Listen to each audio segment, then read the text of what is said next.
எல்லாருக்கும் வணக்கம். நான் அர்ச்சனா தாமரைக்கனி. இன்று கதை சொல்லப் போகிறேன் தலைப்பின் 8வது கதையை உங்களுடன் பகிர்ந்து கொள்ள ஆசைப்படுகிறேன். இந்த 8வது கதை எழுத்தாளர் பிரபஞ்சன் அவர்கள் எழுதிய அப்பாவின் வேஷ்டி. இது ஒரு அப்பாவின் மீது மகன் கொண்ட அன்பும் பாசத்தையும் உணர்த்தும் ஒரு தொகுப்பாகத்தான் இந்த கதையில் இடம்பெற்றிருக்கும். இந்த கதையை எழுதிய பிரபஞ்சன் அவர்கள் எழுதும் கதாபாத்திரங்கள் எப்பொழுதும் நம் மனதுடன் ஒருங்கிணைப்பதாகவே இருக்கும். பெரும்பாலும் இந்த கதையை எழுதிய பிரபஞ்சன் அவர்கள் தன் கதையில் குறிப்பிடும் பெண்களின் தொகுப்புகளை மிகவும் அற்புதமாக கூறியிருப்பார். அதிலும் மிக தைரியமாகவும் உன்னதமாகவும் அவர்கள் கதாபாத்திரங்களை படைத்திருப்பார். இது இந்த பிரபஞ்ச படைப்பாகவே நம்ம கருதுகிறோம்.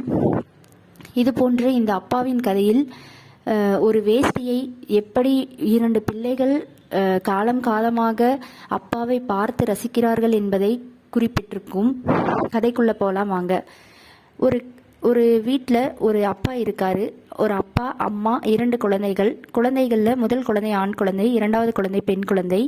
அந்த ஆண் குழந்தைக்கு அந்த அப்பாவின் வேஷ்டி மேல மிகுந்த ஆர்வம் இருக்கு.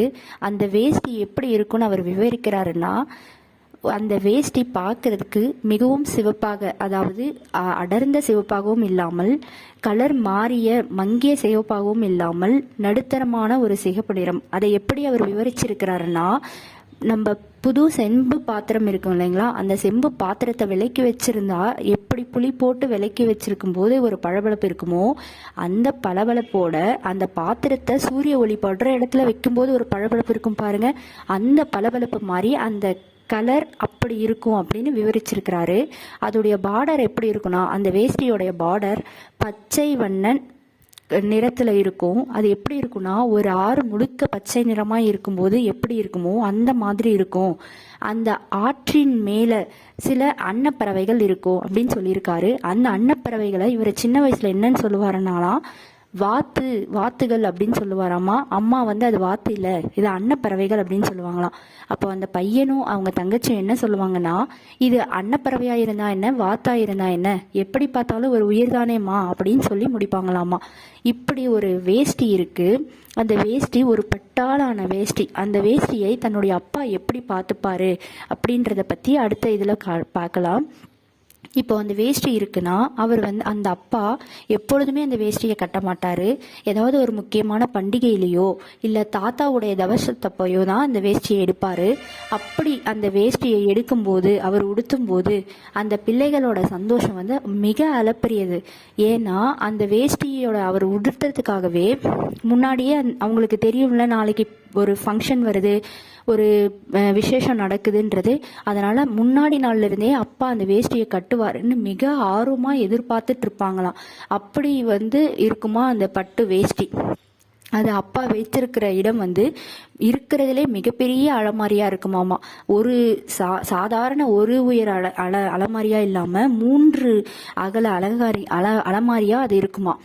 அப்படி ஒரு பெரிய அலமாரியில மேல ஒரு பெட்டியில, அதாவது ஒரு தகர பெட்டியில ஒரு பக்கமா ஒரு துணிகளுக்கு மத்தியில ஒரு துண்டுல மடிச்சு வச்சிருப்பாராம். அந்த மாதிரி ஒரு வேஷ்டியா அந்த வேஷ்டி. அதுக்கு கீழே சில காகிதங்களும் சில பத்திரங்களும் அப்பாவின் வெள்ளைக்கல் சிகப்புக்கல் மோதிரங்களும் அந்த பெட்டிக்குள்ள இருக்குமா. இதை ஒரு முறை அவர் கேட்டு அவங்க அப்பா எடுத்து காட்டினால அந்த பையனுக்கு இது தெரியுமா. இப்படி போயிட்டு இருக்கும். ஒரு நாள் அப்பா ஒரு ஃபங்க்ஷன் நடக்குது. அன்னைக்கு அந்த வேஷ்டியை எடுத்து போட போறாருன்ட்டு 2 பிள்ளைகளும் ரொம்ப ஆர்வமா எதிர்பார்த்துட்டு இருக்காங்க. ஆனா அப்பா அன்னைக்குன்னு பார்த்து 1 மணி நேரம் குளிக்கிறாரு. 1 மணி நேரம் குளிக்கும் போது சின்ன வயசுல அவர் நினைக்கிறாரு, ஏன் இவ்வளவு நேரம் அப்பா குளிக்கிறாருன்னு. ஆனா பெரிய வயசா இருக்கும்போது யோசிச்சு பாக்குறாரு, குளியல்ன்றது சாதாரண ஒரு விஷயம் கிடையாதே. தன்னை தானே ஆசுவாசப்படுத்திக்கிறதுக்கும் தன்னுடைய மனநிலையையும் புத்துணர்ச்சியும் பெருக்கிக்கிறதுக்கும் குளிக்கிறது தானே குளியல். அப்போ அது மாதிரி 1 மணி நேரம் குளிக்கிறதுல எந்த தப்பும் இல்லையே அப்படின்னு இப்போ அவர் உணர்றதா சொல்றாரு. அப்படி 1 மணி நேரம் குளிச்சு விட்டு வந்த அப்பா உடனே அந்த வேஷ்டியை எடுத்து கட்ட போறதில்ல. பசங்க 2 பேருமே வெயிட் பண்ணிட்டு இருப்பாங்க. ஆனா அவர் வேஷ்டியை கட்டாம வெளியில சூரிய ஒளியில நின்றுட்டு இருப்பாராம். அப்பாவுடைய கலர் எப்படி இருக்கும்னா, அவர் ஆல்ரெடி சிவப்பு நிறம். அந்த சிவப்பு நிறத்தின் மேல அந்த சூரிய ஒளி படும்போது ஒரு பழுப்பு நிறமா பளபளன்னு இருப்பாராமா அப்பா. அப்பாவுடைய முதுகுல வலிஞ்சோடுற அந்த நீர் முத்துக்கள், தாமரை இலை மேலே இருக்கிற முத்துக்கள் எப்படி இருக்குமோ அப்படி இருக்குன்னு சொல்லிட்டு அப்பாவை பாசத்தோடையும் நேசத்தோடையும் அவர் விவரிக்கிறாரு இந்த இளைஞர். இப்படி அப்பா முழுசா குளிச்சு முடிச்சுட்டு வந்தப்பவும் கால் மிதியடி இருக்கும் இல்லைங்களா வீட்டுக்கு வெளியில, அந்த கால் மிதியடியில கால் துடைக்கும் போது அவருடைய காலில் இருந்து ஒரு துளி மண்ணு கூட வெளியே எங்கேயுமே சிதறாதான். அவ்வளோ அவ்வளோ நீட் அண்ட் கிளீனாக இருப்பாராம் அவர். அப்படியே வந்து அந்த வேஷ்டியை எடுத்து அவரை கட்டும்போது பார்க்கறதுக்கு நல்ல கம்பீரமாகவும் அழகான தோற்றமாகவும் இருக்குமா. அப்படி அப்பா ரெடி ஆகிட்டு இருக்கும்போது அந்த 2 பிள்ளைகளும் போய் அப்பாவின் காலை பிடித்து கட்டி அணைச்சிப்பாங்களாம். அப்படி கட்டி அணைக்கும் போது அந்த வேஷ்டியோட பரிசம் அவர் மேலே படும்போது எப்படி இருக்குமாம்மா, ஒரு சின்ன குழந்தையை எடுத்து அப்படியே நம்ம கன்னத்தோட வைத்து ஒட்டி கொள்ளும் போது அதோட பரிசம் எப்படி இருக்குமோ அந்த மாதிரி இருக்குமா அந்த வேஷ்டியோட பரிசம். எப்படி விவரிச்சா இருக்காரு பாருங்க. அது மட்டும் இல்லாமல் அந்த வேஷ்டியோட பளபளப்பு எப்படி இருக்குன்னா, முன்னாடி எல்லாம் அவங்க வீட்டுக்கு சாப்பிட சில பேர் வருவாங்களாம். அப்படி சாப்பிட வர்றவங்க யாருன்னா வேலையாட்கள். அவங்க வந்து இந்த கூலி வேலைக்கு போகிறவங்க, மரம் ஏறுறவங்களாம். அவங்க சில கத்தி, குடுவை இந்த மாதிரி சில இதெல்லாம் வைத்திருப்பாங்களாம். அவங்க மேலே எப்போவுமே ஒரு கல் வாசனை இருக்குமா. அவங்க சாப்பிடும்போது அந்த பொருட்கள் எல்லாம் ஒரு ஓரமாக வச்சுருப்பாங்களாம். அதோடைய கத்தி வந்து எப்படி இருக்குன்னா பளபளன்னு இருக்குமாம்மா. அந்த கத்தியும் அப்பாவுடைய வேஷ்டியும் அவ்வளோ ஒரு பளபளப்பாக இருக்கும்னு 2த்தையும் அவர் சேர்த்து சொல்லியிருக்காரு. எவ்வளோ ஒரு விவரிப்பு பாருங்க. அப்பாவுடைய வேஷ்டியின் பளபளப்பு அந்த கத்தியோடைய கூர்மைக்கு இணையாக இருக்குது அப்படின்னு அவர் நினச்சிருக்காரு. அப்போ எந்த அளவுக்கு அந்த வேஷ்டி அவர் ரசிச்சிருக்காரு பாருங்க. இப்படி அப்பாவுடைய வேஷ்டி மேலே அவங்களுக்கு எப்போவுமே ஒரு அலாதியான பிரியம். அப்பாவுடைய வேஷ்டி வைக்கும் போதும் சரி எடுக்கும் போதும் சரி அந்த அலைமாரியில் ஒரு பச்சை கற்பூர வாசனை அடிக்குமா. அந்த பச்சை கற்பூர வாசனையை இவங்க நுகர்றது எப்படி இருக்குமாமா, ஒரு மீன் வந்து தண்ணிக்கு மேலே வரும்போது அதோடைய வாயை மூடி திறக்கும் இல்லையா, அந்த மாதிரி இந்த 2 பிள்ளைகளும் அது அவங்களோட வாயை திறந்து மூடி ஆஸ்வாசப்படுத்திப்பாங்களாம். அவ்வளோ ஒரு இனிமையாகவும் வாசனையாகவும் இருக்குமா அந்த சூழ்நிலைகள். அப்படி அப்பாவுடைய வேஷ்டியை அவரை ரசித்து பார்த்துருக்காரு. இப்படி கொஞ்ச நாள் கழித்து காலங்கள் வந்து உருண்டோடிடுது. சில நாட்களுக்கு அப்புறம் அந்த இளமையாக இருந்த பையன் வளர்ந்துடுறாரு. அவர் ஒரு பெரிய இளைஞன் ஆயிடுறாரு. அந்த வீடோட தோற்றமும் மாறிடுது.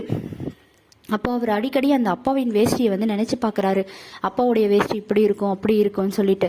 சின்ன வயசில் எல்லாருமே ஒரு கேள்வி கேட்பாங்களாம், நீ என்னவாக போகிறேன்ட்டு. எல்லாருக்காகவும் அவர் சும்மா சொல்லுவாரா, நான் டாக்டர் ஆக போகிறேன், இன்ஜினியர் ஆக போகிறேன் அந்த மாதிரி. ஆனால் அவருக்குள்ள ஒரு உண்மையான ஒரு எண்ணம் இருக்குமா. என்னன்னா, நான் பெரிய நானே என்னுடைய அப்பா மாதிரி ஆக போகிறேன், என்னுடைய அப்பா மாதிரி நான் ஒரு இளைஞன் ஆவன், எனக்கு ஒரு மீசை வரும், நான் வந்து என்னுடைய அப்பாவின் நிறம் எனக்கு வரும், என்னுடைய அப்பா மாதிரி நான் அந்த வேட்டியை அணிஞ்சிப்பேன், அந்த வேட்டியை அணியும் போது நான் ஒரு ரொம்ப கம்பீரமாகவும் சந்தோஷமாகவும் ஃபீல் பண்ணுவேன் தான் அவர் உள்ளுக்குள்ளே சின்ன வயசுலேயே நினைப்பாராம். அந்த அளவுக்கு அந்த அப்பாவுடைய வேஷ்டி மேலேயும் அப்பாவின் மேலேயும் அவருக்கு ரொம்ப ஒரு பற்று இருந்துச்சாம். அவ்வளோ ஒரு இதுவாக இருந்தாராம். இப்படி நாட்கள் போக போக போக எல்லா காலங்களும் மாறி அவர் படித்து முடித்து கல்யாண வயசு வந்துருச்சு. அப்போ ஒரு நாள் வீட்டில் வந்து விநாயகர் சதுர்த்தி பூஜை வருது. விநாயகர் சதுர்த்தி பூஜைக்கு இன்னைக்கு எப்படியாவது அப்பாவுடைய அந்த சிவப்பு நிற வேஷ்டியை நம்ம அணிஞ்சிடணும்னு சொல்லிட்டு ரொம்ப ஆர்வமாக போயிட்டு அந்த பெட்டியை எடுத்து பார்க்குறாரு. அந்த பெட்டியில் இருந்த பத்திரங்களும் சிவப்பு நிற வெள்ளை நில கற்கள் எல்லாமே இவரோட படிப்புக்காகவும் தங்கையின் கல்யாணத்துக்காகவும் செலவழிச்சிருப்பாங்க. ஆனால் அந்த அப்பாவின் மடித்து வைத்த வேட்டி அந்த துண்டில் அப்படியே இருக்கும். அதை எடுத்து முகரும் போது அந்த பச்சை கற்பூர வாசனையோடு அப்படியே இருக்கும். அவருடைய அந்த முகரும் போது அந்த சின்ன வயசு இளமை கால பருவத்துக்கே அவர் திரும்ப போயிட்டு வருவார். இன்னைக்காவது இந்த வேஷ்டியை நம்ம அணிஞ்சு பார்த்துடணும்னு சொல்லிட்டு எடுத்து ஆர்வத்தோடையும் ஆவலோடையும் அதை அணிஞ்சுப்பார். அணிஞ்சிட்டு பூஜையில் போய் உட்கார்ற நேரத்தில் அவருக்கே தெரியாமல் அந்த வேஷ்டி அந்த மடித்த ஒரு கோட்டில் கிழிஞ்சிருது.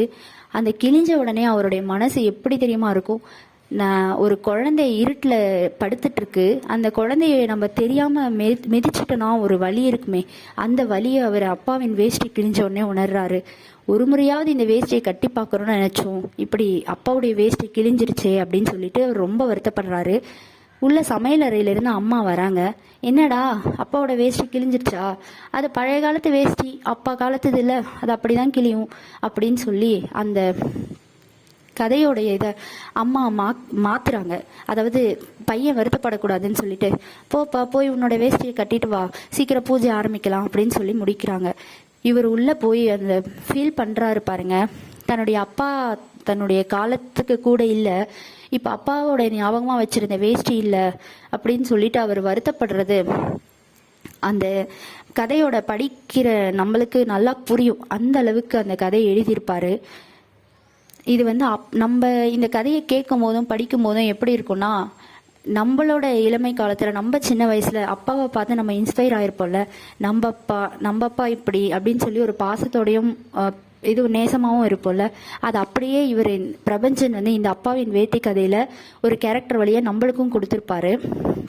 அது அவ்வளோ நல்லாயிருக்கும் அந்த கதையை படிக்கும்போது.